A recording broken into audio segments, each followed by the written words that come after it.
عید الاضحیٰ کے دنوں میں بلیاں کہاں غائب ہو جاتی ہیں، بلیاں کہاں روپوش ہو جاتی ہیں۔ اس حوالے سے کئی سوالات اور کئی جوابات سامنے آئے ہیں کہ بلیاں اس روز کہاں جاتی ہیں۔ اس حوالے سے جڑے کئی سارے افسانے بھی ہیں۔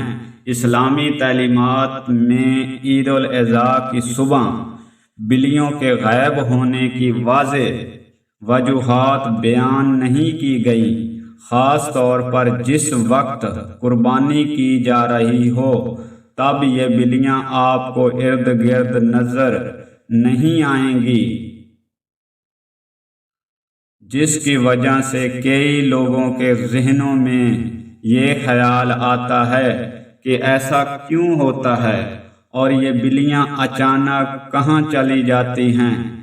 اس کو کئی کتابوں میں اس طرح بیان کیا گیا ہے کہ بلیاں اس دن ان جگہوں پر جاتی ہیں جہاں قربانی کے جانوروں کا گوشت، چربی اور خال کو گرایا جاتا ہے۔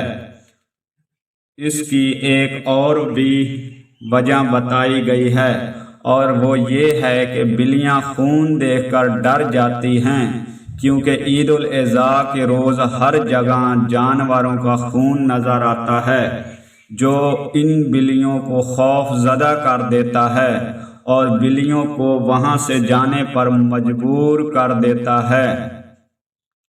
جبکہ ایک حیران کن بات یہ ہے کہ جس کے بارے میں ہم نے کبھی توجہ نہیں دی، لیکن اس کے بارے میں ایک واضح وضاحت ایسی بھی ہے کہ عید الاضحیٰ کے روز فرشتے حاضری دیتے ہیں اور ان فرشتوں کو دیکھ کر بلیاں ڈر کر وہاں سے غائب ہو جاتی ہیں۔